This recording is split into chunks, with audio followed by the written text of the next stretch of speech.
বাইরে যাওয়ার সময় বাচ্চাকে জামা পরানো নিয়ে যুদ্ধ করতে হয়, কোনোভাবে তাকে জামা পরানো যায় না, এক দৌড় দিয়ে পালা যায়। আবার বাইরে যখন যায় তখন বাসায় আসতে চায় না, সেটা নিয়ে আবার আরেক যুদ্ধ। আবার গোসলে ঢুকানোর সময় যুদ্ধ করতে হয়, সে কোনোভাবে গোসল করবে না।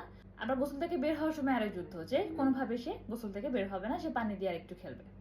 এই কাজগুলো বাচ্চারা, স্পেশালি টডলাররা কেন করে? কারণ ওরা টডলার বয়সে ধীরে ধীরে স্বাধীনতা বুঝতে শেখে, যার কারণে ওরা চায় ওদের রিলেটেড সব কাজ ওদের কন্ট্রোলে থাকুক। এই কারণে ওরা কোনো কারণ ছাড়াই না বলে। তো প্যারেন্ট হিসেবে আমাদেরকে এই ক্ষেত্রে খেয়াল রাখতে হবে যে আমরা ওদেরকে কন্ট্রোল না করে যেন ওদের সাথে কানেক্টেড হওয়ার ট্রাই করি। কারণ যত বেশি কন্ট্রোল করতে যাবেন তত বেশি আপনি না করব না এই ধরনের উত্তর পাবেন। এবং যখন আপনি ওদের সাথে কানেক্টেড হবেন, যখন আপনি ওদেরকে পজিটিভ চয়েস দিবেন, তখন ওদের নিজেদের কাছেও পাওয়ারলেস ফিল হবে না, এবং আপনি যে কাজটা ওদেরকে দিয়ে করাতে চাচ্ছেন সেটাও আপনি করিয়ে নিতে পারবেন। উদাহরণ দিয়ে বোঝাই, বাবা আমাদের দেরি হয়ে গেছে অলরেডি, এখনই আমরা বের হবো, প্লিজ জুতা পরো, না হলে কিন্তু বাইরে যাওয়া হবে না। না বলে আমরা বলতে পারি, বাবা এখন আমরা বের হবো, তুমি কি লাল জুতাগুলো পরতে চাও নাকি নীল জুতাগুলো পরতে চাও, তুমি ডিসাইড করো। প্লেটে যেন একটাও ভাত না থাকে, সবগুলো ভাত শেষ করবা। না বলে আমরা বলতে পারি, আচ্ছা সবটুকু খেতে হবে না, তুমি যতটুকু পারো, তোমার পেটে যতটুকু আটে তুমি অতটুকুই খাও, আর কোনো খেলা না, এখনই পড়তে বসো। না বলে আমরা বলতে পারি, আচ্ছা তুমি এখন পড়তে বসতে পারো, অথবা তুমি চাইলে এখন আমরা 5 মিনিট টাইমার দিয়ে গেম খেলতে পারি, তারপরে টাইমার অফ হয়ে গেলে আমরা কিন্তু পড়তে বসবো, ঠিক আছে? অনেকক্ষণ টিভি দেখেছো, এখন টিভি বন্ধ। না বলে আমরা বলতে পারি, বাবা আমাদের কিন্তু টিভি দেখার সময় প্রায় শেষ হয়ে আসছে, আর 5 মিনিট সময় আছে, আমি টাইমার অন করে দিচ্ছি, টাইমার অফ হয়ে গেলে কিন্তু আমরা টিভি বন্ধ করে দিব, তারপরে আমরা অন্য খেলা খেলতে যাব, ঠিক আছে?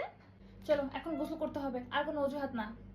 না বলে আমরা বলতে পারি, চলো এখন গোসল করতে যাই, তুমি বালতিতে পানি ঢালবা আজকে, আর তুমি এখন ডিসাইড করো তুমি কোন খেলনাটা গোসলে নিয়ে যাবা, হাঁসকে নিয়ে যাবা নাকি টেডি বিয়ারকে নিয়ে যাবা।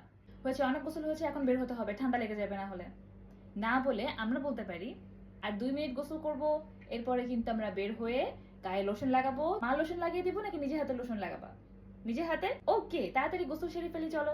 আমরা যদি প্রবলেমের সলিউশন চাই, আমাদেরকে বাচ্চাদেরকে কন্ট্রোল করা বন্ধ করতে হবে, এবং ওদেরকে পজিটিভ চয়েস দিয়ে দিয়ে এটা ফিল করাতে হবে যে আমরা ওদের চয়েসকে রেসপেক্ট করি, আমরা ওদের মতামতকে গুরুত্ব দেই।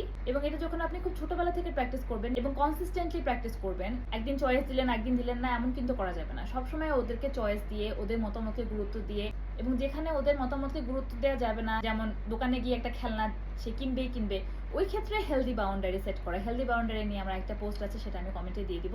এই জিনিসগুলো যখন আপনি কনসিস্টেন্টলি প্র্যাকটিস করবেন, তখন বাচ্চা চিন্তা করবে যে আচ্ছা আমি যখন লজিক্যাল কোনো কিছু যাব তখন আমাকে গুরুত্ব দেওয়া হচ্ছে। আবার প্রয়োজন মতো জায়গার মতো বাউন্ডারি সেট করার কারণে বাচ্চা এটাও শিখছে যে অকারণে জেদ করলে, যখন যা খুশি চাইলেই পাওয়া যাবে না, সেক্ষেত্রে আমাদেরকে বাউন্ডারি মেনটেন করে চলতে হবে।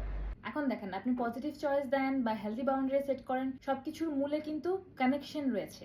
আপনাকে আগে আপনার সন্তানের সাথে কানেক্টেড হতে হবে, কন্ট্রোল করার চিন্তা মাথা থেকে ঝেড়ে ফেলতে হবে। অ্যান্ড ট্রাস্ট মি, আমি জানি কন্ট্রোল করতে ইচ্ছা করে, কারণ কন্ট্রোল করে সময় বাঁচানো যায়, বাচ্চাকে ওই সময় কাজটা করিয়ে ফেলা যায়। বাট আপনি যদি একবার মাথা থেকে কন্ট্রোল করার চিন্তা ঝেড়ে ফেলে শিশুর সাথে কানেক্টেড হওয়া শিখতে পারেন, তাহলে আপনিও মাথা ঠান্ডা রেখে নিজের ইমোশন রেগুলেট করা শিখতে পারবেন। আপনার শিশুও ছোটবেলা থেকে একজন রেসপন্সিবল মানুষ হয়ে গড়ে উঠতে পারবে।